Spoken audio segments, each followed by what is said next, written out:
joined by James Jackson, journalist and political analyst from Berlin. Thank you so much, James, for joining us this evening. Now, the intel leak suggests that sanctions on Russia have not effectively stopped its ability to fight this war, and it could very well fight this for another year. What do you really think can help, make Russia stop its forward march here?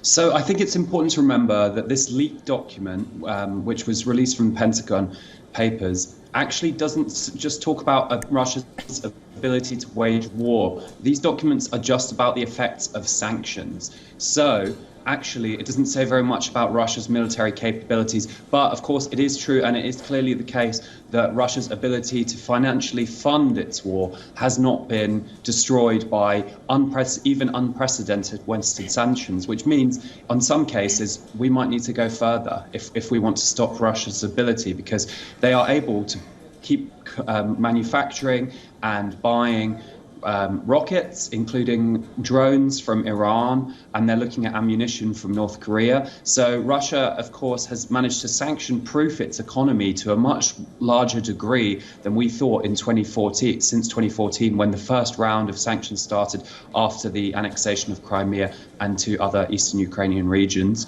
Donetsk and Luhansk. So I think the problem is we've also got Russia increasingly using countries in its sphere of influence, such as Kazakhstan and allegedly also Turkey, to get around the sanctions. I think the West needs to crack down a little bit harder on that if we want them to really be effective and stop Russia's ability to wage war by taking away their funding. Right. That's an important point you make, James, that they have made themselves sanction-proof after the Crimean war. And how much do you think that the Chinese president has a say in this, given the fact that he has met with Zelensky? Can he really broker peace for these warring sides, even as many in Europe believe that he truly has some leverage here as far as this war is concerned?